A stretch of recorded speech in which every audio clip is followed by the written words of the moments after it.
हमारे कांग्रेस के साथियों को एक शब्द बहुत प्रिय है।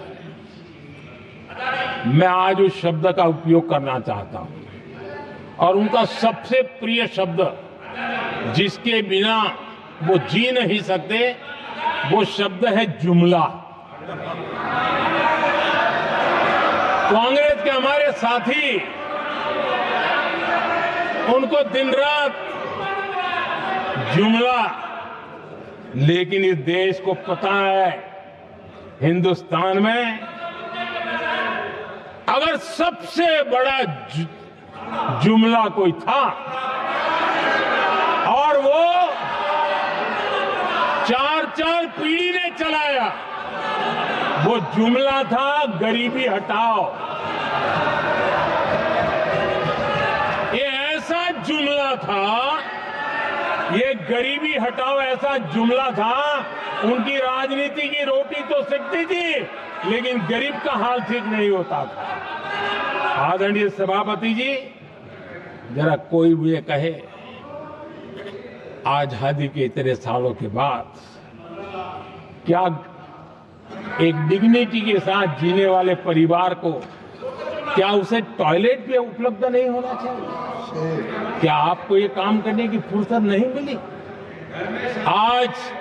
आज देश में टॉयलेट बनाने के अभियान को, जो गरीबों के लिए एक सपना था, उसकी डिग्निटी के लिए हमने इस काम को हाथ में लिया और हमने जी जान से उसे जुटे रहे। उसका मजाक उड़ाया गया, मुझे मालूम है, लेकिन उसके बाद भी सामान्य नागरिक के जीवन का गरिमा ये हमारे दिल और दिमाग में होने के कारण हम डिगे नहीं, हम अड़े रहे, हम आगे बढ़ते चले गए और तब जाकर के ये सपना साकार हुआ।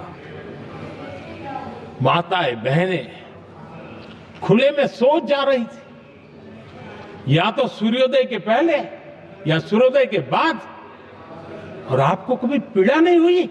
और उसका कारण यह था कि आपने गरीबों को और गरीबी को टीवी में देखा है, अखबार की सुर्खियों में देखा है, आपको गरीब की जिंदगी का पता नहीं, वरना आप इसके साथ ऐसा जुल्म नहीं करते। आदरणीय सभापति जी, इस देश की 80% जनता पीने के शुद्ध पानी के लिए तरसती रही। क्या मेरा संविधान हमें रोकता था? क्या संविधान तो ये चाहता था कि सामान्य मानवीय की सुविधाओं को ध्यान दिया जाए। आदरणीय सभापति जी, ये काम भी हमने बड़े समर्पण भाव से आगे बढ़ाया है। आदरणीय सभापति जी, इस देश की करोड़ों माताएं चूल्हे में खाना पकाना और धुएं से आंखें लाल, कहते हैं कि सैकड़ों सिगरेट का धुआं खाना पकाते हैं तब धुआं शरीर में जाता है। उन माताओं बहनों की आंखें लाल होती थी, इतना नहीं, उनका शरीर स्वास्थ्य खत्म हो जाता था। उनको धुएं से मुक्ति का काम, और 2013 तक क्या चर्चा चलती थी, 9 सिलेंडर देंगे कि 6 सिलेंडर देंगे। इस देश ने देखते ही देखते हर घर तक गैस का सिलेंडर पहुंचा दिया, क्योंकि हमारे लिए हर नागरिक 70 साल के बाद जो बेसिक सुविधाएं हैं उसकी तरफ। आदरणीय सभापति जी, अगर हमारा गरीब परिवार दिन रात मेहनत करके गरीबी से बाहर निकलने के लिए कोशिश करता है, बच्चों को पढ़ाना चाहता है, लेकिन घर में एक बीमारी आ जाए तो उसका सारा प्लान बेकार हो जाता है, पूरा परिवार की सारी मेहनत पानी में चली जाती है। क्या इन गरीब परिवारों के इलाज के लिए कुछ आप सोच नहीं सकते थे? 50-60 करोड़ देशवासियों को मुफ्त इलाज मिले। संविधान की उस भावना का आदर करते हुए हमने आयुष्मान योजना को लागू किया, और आज देश के 70 साल के ऊपर के किसी भी वर्ग के क्यों न हो, उनके लिए भी हमने व्यवस्था की। आदरणीय सभापति जी, जरूरतमंदों को राशन देने की बात, और उसका भी मजाक उड़ाया जा रहा है। जब हम कहते हैं कि 25 करोड़ लोग गरीबी को परास्त करने में सफल हुए, तो फिर हमें सवाल पूछा जाता है कि आप गरीब को राशन फिर क्यों देते हो? आदरणीय सभापति जी, जो गरीबी से निकल के आया है ना, उसे पता होता है कि अस्पताल में भी एक पेशेंट स्वस्थ होने के बाद जब छुट्टी देते हैं ना, तो डॉक्टर भी कहता है कि आप घर जाइए, तबीयत ठीक है, ऑपरेशन अच्छा हुआ है, लेकिन महीने पर ये जरा संभालना, ये मत करना, क्योंकि पेशेंट दोबारा तकलीफ में ना आए, गरीब दोबारा गरीब न बने, इसलिए उसका हैंड होल्डिंग जरूरी है। और इसलिए हम मुफ्त राशन दे रहे हैं। उसकी मजाक मत उड़ाओ, क्योंकि हमें गरीबी से जो बाहर निकला है उसको दोबारा गरीबी में जाने नहीं देना है, और जो अभी भी गरीबी में है उसे हमें गरीबी से बाहर लाना है। आदरणीय सभापति जी, हमारे देश में गरीबों का नाम पर जो जुमले चले, उसी गरीबों के नाम पर बैंकों का राष्ट्रीयकरण किया गया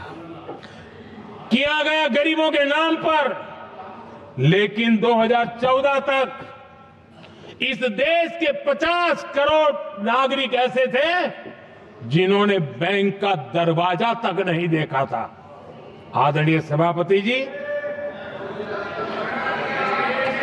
गरीब को बैंक में प्रवेश तक नहीं था, ये पाप आपने किया। और आज 50 करोड़ गरीबों के बैंक खाते खोल करके हमने बैंक के दरवाजे गरीबों के लिए खोल दिए। इतना ही नहीं, ये एक प्रधानमंत्री कहते थे कि दिल्ली से 1 रुपया निकलता है तो 15 पैसा पहुंचता है, लेकिन उपाय उनको आता नहीं था। उपाय हमने दिखाया। आज दिल्ली से 1 रुपया निकलता है, 100 के 100 पैसे गरीब के खाते में जमा होते हैं। क्यों? हमें बैंक का सही इस्तेमाल क्या करना, बैंक का सही उपयोग क्या करना। माननीय सदस्य, मोबाइल नहीं देखें। आदरणीय सभापति जी, बिना गारंटी के ऋण देश के अंदर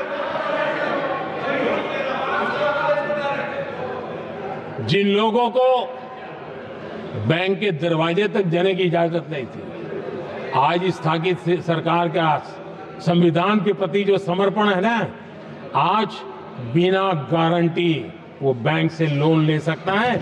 ये ताकत हमने गरीब को दी है। आदरणीय सभापति जी, गरीबी हटाओ का जुमला इसी के कारण जुमला बनकर के रह गया। गरीब को इस मुश्किल से मुक्ति मिले, ये हमारा बहुत बड़ा मिशन है और ये हमारा संकल्प है, और हम इसके लिए दिन रात एक कर रहे हैं। जिनको कोई नहीं पूछता, इनको मोदी पूजता है। आदरणीय सभापति जी, दिव्यांगजन हर दिन संघर्ष करता हमारा दिव्यांगजन, अब जाकर के हमारे दिव्यांग को फ्रेंडली इंफ्रास्ट्रक्चर मिले, उसकी व्हीलचेयर आगे तक जाए, ट्रेन के डिब्बे तक जाए। ये व्यवस्था दिव्यांगजन के लिए करने का हमारे दिल में तब आया क्योंकि समाज के दबले कुचले वंचित लोगों की चिंता करना हमारे मन में था, तब हुआ। आदरणीय सभापति जी, आप मुझे बताइए, एक तो भाषा के नाम पर झगड़ा करना तो सिखा दिया आपने, लेकिन मेरे दिव्यांगजनों के साथ कितना अन्याय किया। जो हमारे यहां साइनेज लैंग्वेज जो है, साइन लैंग्वेज की जो व्यवस्था है, खास करके मूक बधिर के लिए, अब दुर्भाग्य ऐसा देश का कि असम में जो भाषा सिखाई जाए, उत्तर प्रदेश में दूसरी सिखाई जाए, उत्तर प्रदेश में सिखाई जाए, महाराष्ट्र में तीसरी सिखाई जाए। हमारे दिव्यांगजनों के लिए एक साइन लैंग्वेज का होना बहुत जरूरी था। आजादी के 7 दशक बाद भी उनको उन दिव्यांगजनों की याद नहीं आई। एक कॉमन साइन लैंग्वेज बनाने का काम हमने किया, जो आज देश के मेरे सभी दिव्यांग भाई बहनों के लिए काम आ रही है। आदरणीय सभापति जी, घुमंतु और अर्ध घुमंतु जन समूह समाज का इसके ऊपर पूछने वाला नहीं था। उनके कल्याण के लिए वेलफेयर बोर्ड बनाने का काम हमने किया, क्योंकि संविधान की प्राथमिकता है लोग, हमें उसको दर्जा देने का काम किया है। आदरणीय सभापति जी, हर कोई रेहड़ी पटरी के लोगों से जानता है, हर मोहल्ले में, हर इलाके में, हर फ्लैट में, हर सोसाइटी में सुबह होते ही वो रेहड़ी पटरी वाला आकर के मेहनत करके और लोगों का जीवन चलाने में मदद करता है। उसको बेचारे को 12-12 घंटे काम करे, रेहड़ी भी किसी से किराए पर ले ले, किसी से ब्याज से पैसा ले, किसी से सामान खरीदे, शाम को ब्याज खाओ पैसा ले जाए, बड़ा मुश्किल से अपने बच्चों के लिए ब्रेड का टुकड़ा ले जा सके, ये हालत थी। ये हमारी सरकार ने है रेहड़ी पटरी वालों के लिए स्वनिधि योजना बना करके बैंक से उनको बिना गारंटी लोन देने का शुरू किया, और आज उसके कारण, वो स्वनिधि योजना के कारण वो तीसरे राउंड तक पहुंचा है और अधिकतम लोन बैंक से उसको सामने से मिल रही है। उसकी प्रतिष्ठा का और उसका विस्तार हो रहा है, विकास भी हो रहा है। आदरणीय सभापति जी, इस देश में हम में से कोई ऐसा नहीं होगा जिसको विश्वकर्मा की जरूरत न पड़ती हो। समाज की व्यवस्था की एक बहुत बड़ी व्यवस्था बनी थी, सदियों से चली आ रही थी, लेकिन वो विश्वकर्मा साथियों के लिए कभी पूछा नहीं गया। हमने विश्वकर्मा के कल्याण के लिए योजना बनाई, बैंक से लोन लेने की व्यवस्था की, उनको नई ट्रेनिंग देने की व्यवस्था की, उनको आधुनिक टूल देने की व्यवस्था की, नई डिजाइन से काम बनाने की चिंता की, और उसको हमने मजबूत बनाने का काम किया। आदरणीय सभापति जी, ट्रांसजेंडर जिसको परिवार ने धुतकार दिया, जिसको समाज ने धुतकार दिया, जिसकी कोई चिंता करने वाला नहीं था, ये हमारी सरकार है कि इसको भी भारत के संविधान ने हक दिए हैं। उस ट्रांसजेंडर के अधिकारों के लिए कानून और व्यवस्थाएं बनाने का काम किया, उनको गरिमापूर्ण जीवन मिले, उनके अधिकारों की सुरक्षा के लिए हमने काम किया। आदरणीय सभापति जी, हमारे आदिवासी समाज इतनी सारी बातें करते, मुझे तो याद है मैं जब गुजरात का मुख्यमंत्री बना तो हमारे यहाँ उमरगांव से अंबाजी तक एक पूरा बेल्ट, गुजरात का पूर्वी हिस्सा पूरा आदिवासी बेल्ट, और एक कांग्रेस के मुख्यमंत्री आदिवासी रह चुके थे। इतने सालों के बाद भी उस पूरे इलाके में एक भी साइंस स्ट्रीम की स्कूल नहीं थी। मेरे आने से पहले एक भी साइंस स्ट्रीम की स्कूल नहीं थी। अगर साइंस स्ट्रीम की स्कूल नहीं है तो कितनी आरक्षण की बातें करो, वो बेचारा इंजीनियर और डॉक्टर कैसे बन सकता है। ये मैंने उस इलाके में काम किया और वहां साइंस स्ट्रीम की स्कूलें, आपको वहां यूनिवर्सिटीज बन गई है। लेकिन यानी राजनीति की चर्चा करना, संविधान के अनुरूप काम न करना, ये जिनकी सत्ता भूख है ना, उसका हमने आदिवासी समाज में भी जो अति पिछड़े लोग हैं, और मैं राष्ट्रपति जी का आभार व्यक्त करता हूं, उन्होंने मेरा काफी मार्गदर्शन किया। राष्ट्रपति महोदया ने मेरा मार्गदर्शन किया और उसमें से पीएम जनमन योजना बनी। हमारे देश में बिखरे बिखरे आदिवासी समाज के छोटे छोटे समूह हैं जो आज भी उनको कोई सुविधा प्राप्त नहीं हुई थी। हमने ढूंढ ढूंढ करके, संख्या बहुत कम है, वोट की राजनीति में उनकी तरफ देखने वाला कोई नहीं था, लेकिन मोदी है जो आखिर को भी समझता है। और इसलिए हमने उनके लिए पीएम जनमन योजना के द्वारा उनके विकास की। आदरणीय सभापति जी,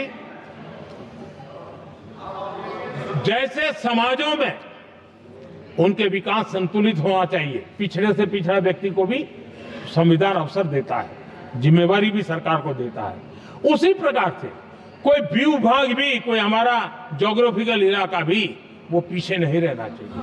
और हमारे देश में किया क्या, 60 साल के दरमियान 100 डिस्ट्रिक्ट आइडेंटिफाई करके कह दिया कि ये तो बैकवर्ड डिस्ट्रिक्ट है, और बैकवर्ड डिस्ट्रिक्ट का ऐसा लेवल लग गया कि किसी की ट्रांसफर होती थी तो वो कहता था पनिशमेंट पोस्टिंग, तो कोई जिम्मेवार अफसर जाता ही नहीं था, और उनकी तरह हमने पूरी स्थिति को बदल दिया।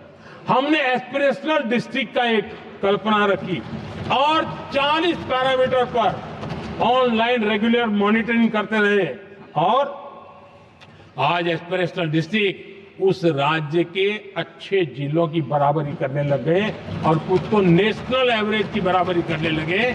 भूभाग भी पीछे न रहे, कोई जिला, अब इसको आगे ले जा करके हमने 500 ब्लॉक को एस्पिरेशनल ब्लॉक बना करके उनके डेवलप पर स्पेशल फोकस करने की दिशा में हम काम कर रहे हैं। आदरणीय सभापति जी, मैं हैरान हूं, जो लोग बड़ी बड़ी कथाएं सुनाते हैं, क्या इस देश में आदिवासी समाज 1947 के बाद आया क्या राम और कृष्ण थे तब आदिवासी समाज था नहीं था? जो आदिवासी समाज को आदि पुरुष वीर पुरुष हम कहते हैं, लेकिन आजादी के कई दशकों के बाद भी इतना बड़ा आदिवासी समूह, उनके लिए अलग मंत्रालय नहीं बनाया गया। पहली बार अटल बिहारी वाजपेयी की सरकार आई और उन्होंने अलग आदिवासी मंत्रालय बनाया, अलग आदिवासी विकास और विस्तार के लिए बजट दिया। आदरणीय सभापति जी, हमारे माछीमार समाज, मछुआरा समाज क्या अभी अभी आया है क्या उनकी नजर नहीं की आपकी? इन मछुआरा समाज के कल्याण के लिए पहली बार हमारी सरकार ने आकर के अलग मंत्रालय बनाया फिशरीज का, उनके कल्याण के लिए अलग से हमने बजट दिया, समाज के इस तबके भी चिंता की। आदरणीय सभापति जी, मेरे देश का छोटा किसान, उसके जीवन में सहकारिता एक मुख्य अंग है। छोटे किसान की जिंदगी को सामर्थ्य देने के लिए सहकारी क्षेत्र को जिम्मेवार बनाना, सहकारी क्षेत्र को सामर्थ्यवान बनाना, सहकारी क्षेत्र को बल देना, इसकी महात्मा हम समझते हैं, क्योंकि छोटा किसान, उसकी चिंता हमारे दिल में थी और इसलिए हमने अलग सहकारिता मंत्रालय बनाया। हमारी सोचने का तरीका क्या है? हमारे देश में नौजवान है, पूरा विश्व आज वर्कफोर्स के लिए तरस रहा है। देश में डेमोग्राफिक डिवीजन लेना है तो हमारे इस वर्कफोर्स को स्किल बनाना चाहिए। हमने अलग स्किल मंत्रालय बनाया ताकि दुनिया की आवश्यकता के अनुसार मेरा देश का नौजवान तैयार हो और विश्व के साथ वो अपने आगे बढ़े। आदरणीय सभापति जी, हमारा नॉर्थ ईस्ट इसलिए कि वहां वोट कम है, सीटें कम है, इसकी कोई परवाह नहीं है। ये अटल जी की सरकार थी जिसने पहली बार नॉर्थ ईस्ट के कल्याण के लिए डोनियर मंत्रालय की व्यवस्था की और आज उसका परिणाम है कि नॉर्थ ईस्ट के विकास की नई चीजों को हम प्राप्त कर पाए। इसी के कारण रेल, रोड, पोर्ट, एयरपोर्ट ये बनने की दिशा में आगे बढ़ रहे हैं। आदरणीय सभापति जी, आज भी दुनिया के देशों में लैंड रिकॉर्ड के लेकर के समृद्ध देशों को भी कई संकट। हमने गांव के हर सामान्य व्यक्ति को अपना लैंड रिकॉर्ड, उसके घर की मालिकीन का हक के कागज नहीं है, उसके कारण उसको बैंक से लोन चाहिए हो, कहीं बाहर जाए तो कोई कब्जा कर लिया, एक स्वामित्व योजना बनाई और देश के गांव के ऐसे समाज के दबे कुचले लोगों को वो कागज हम दे रहे हैं जिसके कारण उसका मालिकी हक बन रहा है। वो स्वामित्व योजना एक बहुत बड़ा दिशा में है। आदरणीय सभापति जी, इन सारे कामों के कारण पिछले 10 वर्ष में हमने जो प्रयास किया, हमने जिस प्रकार से गरीब को मजबूती देने का काम किया है, हमने जिस प्रकार से गरीब के अंदर एक नया आत्मविश्वास पैदा किया है और एक सही दिशा में चलने का परिणाम है कि आज इतने कम समय में मेरे देश के 25 करोड़ मेरे गरीब साथी गरीबी को परास्त करने में सफल हुए और हमें इस बात का गर्व है। और मैं संविधान निर्माताओं के सामने सर झुका करके कहता हूं, जो संविधान हमें दिशा दे रहा है उसके तहत मैं ये काम कर रहा हूं। और मैंने, आदरणीय सभापति जी, जब हम सबका साथ सबका विकास की बात करते हैं, वो नारा नहीं है, वो हमारे आर्टिकल ऑफ फेथ है। और इसलिए हमने सरकार की योजनाएं भी बिना भेदभाव को चलाने की दिशा में काम किया है और संविधान हमें भेदभाव की अनुमति नहीं देता है। और इसलिए हमने आगे चल करके कहा है सैचुरेशन, जिसके लिए जो योजना बनी है उसका लाभ उन लाभार्थी को 100% लाभार्थी को मिलना चाहिए। ये सैचुरेशन अगर सच्चा सेकुलरिज्म कोई है ना, तो ये सेचुरेशन में है। सच्चा सामाजिक न्याय अगर किसी में है, तो ये सेचुरेशन 100%, 100% उसको बेनिफिट जिसका हक है मिलना चाहिए, बिना भेदभाव के लिए मिलना चाहिए। तो ये भाव लेकर के हम सच्चे सेकुलरिज्म को और सच्चे सामाजिक न्याय को लेकर के जी रहे हैं। आदरणीय सभापति जी, समाधान की हमारे एक और स्पिरिट भी है, और हमारे देश को दिशा देने का माध्यम, देश को का चालक बल के रूप में राजनीति केंद्र में रहती है। आने वाले दशकों में हमारा लोकतंत्र, हमारी राजनीति की दिशा क्या होनी चाहिए, आज हमें मंथन करना चाहिए। आदरणीय सभापति जी, कुछ दलों की राजनीतिक स्वार्थ और सत्ता का भाव, मैं जरा उनसे पूछना चाहता हूं, क्या वे कभी अपने आप को, और मैं सभी दलों के लिए कह रहा हूं, उधर और इधर ये मेरा विषय नहीं है, ये मेरे मन के विचार है जो मैं इस सदन के सामने रखना चाहता हूं, कि इस देश में योग्य नेतृत्व का अवसर मिलना चाहिए नहीं। जिनके परिवार में कोई राजनीति में नहीं है, क्या उनके लिए दरवाजे बंद हो जाएंगे? क्या देश को, लोकतंत्र के स्पिरिट को परिवारवाद ने गहरा नुकसान किया है कि नहीं किया है? क्या परिवारवाद से भारत के लोकतंत्र की मुक्ति का अभियान चलाना ये संविधान के तहत हमारी जिम्मेवारी है कि नहीं है? और इसलिए समानता के सिद्धांत की बात कहे, अवसर की बात कहे, हिंदुस्तान के हर किसी को, और जो परिवारवादी राजनीति है उनकी धुरी ही परिवार होता है, सब कुछ परिवार के लिए। देश को, देश के नौजवानों को आकर्षित करने के लिए, लोकतंत्र को मजबूत बनाने के लिए और देश के युवाओं को आगे आने के लिए हम सभी राजनीतिक दलों ने प्रयास करना चाहिए। सभी राजनीतिक दलों ने, जिनकी पार्श्वभूमि में राजनीतिक परिवार नहीं है, ऐसे फ्रेश ब्लड को लाने के लिए प्रयास करना, ये मैं मानता हूं कि देश की लोकतंत्र की, और इसीलिए मैंने लाल किले से कहा है कि मेरा एक विषय लेके मैं लगातार बोल रहा हूं, बोलता रहूंगा। 1 लाख ऐसे नौजवानों को देश की राजनीति में लाना है जिनका कोई परिवार का बैकग्राउंड राजनीतिक परिवार का नहीं है, और इसलिए देश को एक फ्रेश एयर की जरूरत है, देश को नई ऊर्जा की जरूरत है, देश को नए संकल्प और सपने लेकर के आने वाले युवकों की जरूरत है। और भारत के संविधान के जब 75 वर्ष मना रहे हैं, तो हम उस दिशा में आगे बढ़े। आदरणीय सभापति जी, मुझे याद है मैंने एक बार लाल किले से संविधान में हमारे कर्तव्य को लेकर के उल्लेख किया था, और मैं हैरान हूं कि जिनको संविधान का समझ नहीं आता है, वो कर्तव्य की भी मजाक उड़ाने लग गए।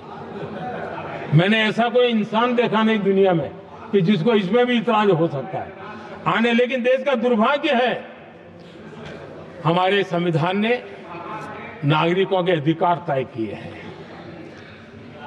लेकिन संविधान को हमसे कर्तव्य की भी अपेक्षा है। और हमारी सभ्यता का सार है धर्म, ड्यूटी, कर्तव्य, ये हमारी सभ्यता का सार है। और महात्मा गांधी जी ने कहा था, महात्मा जी का कोट है, उन्होंने कहा था, मैंने ये अपनी अशिक्षित लेकिन विद्वान मां से सीखा है कि हम अपने कर्तव्यों को जितना अच्छे से निभाते हैं, उसी से अधिकार निकल करके आता है। ये महात्मा जी ने कहा था।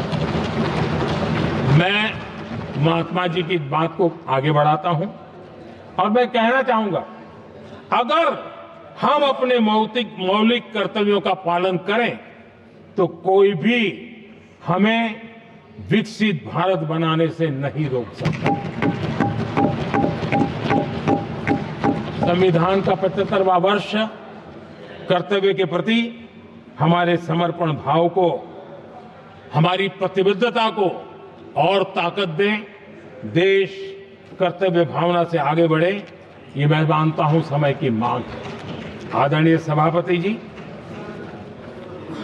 भारत के भविष्य के लिए संविधान के स्पिरिट से प्रेरित होकर के मैं आज इस सदन के पवित्र मंच से 11 संकल्प सदन के सामने रखना चाहता हूं।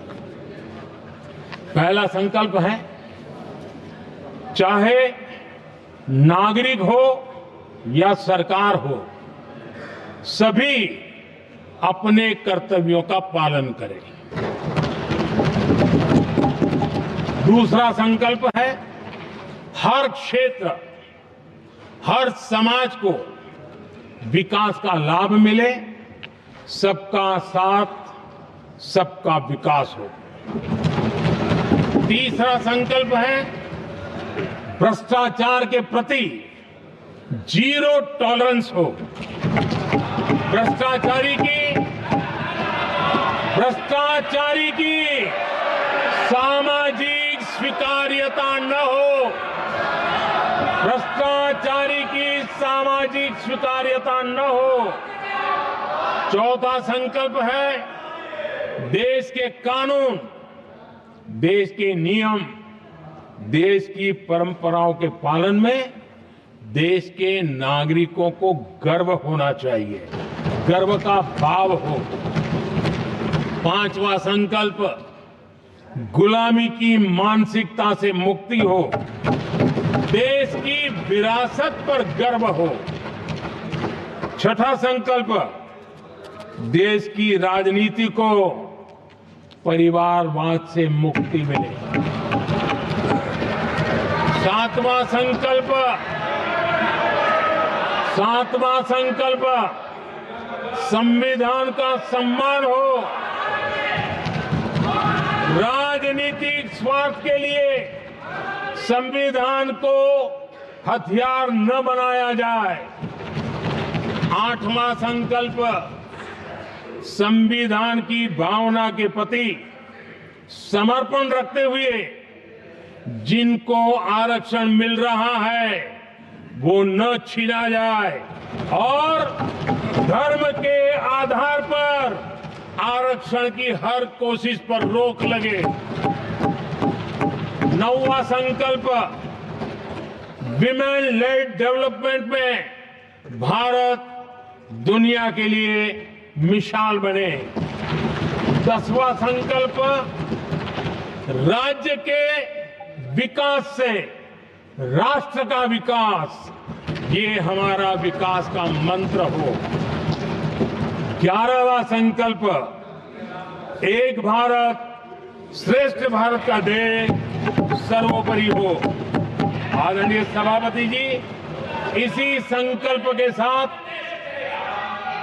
हम सब मिलकर के अगर हम आगे बढ़ते हैं तो संविधान की जो निहित भावना है, वी द पीपल, सबका प्रयास, हम इसी मंत्र को लेकर के आगे चले और विकसित भारत का सपना इस सदन में बैठे हुए सबका तो होना ही चाहिए। 140 करोड़ देशवासियों का सपना जब बन जाता है और संकल्प लेकर के जब देश चल पड़ता है तो इच्छित परिणाम लेकर के रहता है। मेरा 140 करोड़ देशवासियों के प्रति मेरी अपार श्रद्धा रही है। उनके सामर्थ्य पर मेरी श्रद्धा है, देश की युवा शक्ति पर मेरी श्रद्धा है, देश की नारी शक्ति पर मेरी श्रद्धा है। और इसलिए मैं कहता हूं कि देश 2047 देश जब आजादी के 100 साल मनाएगा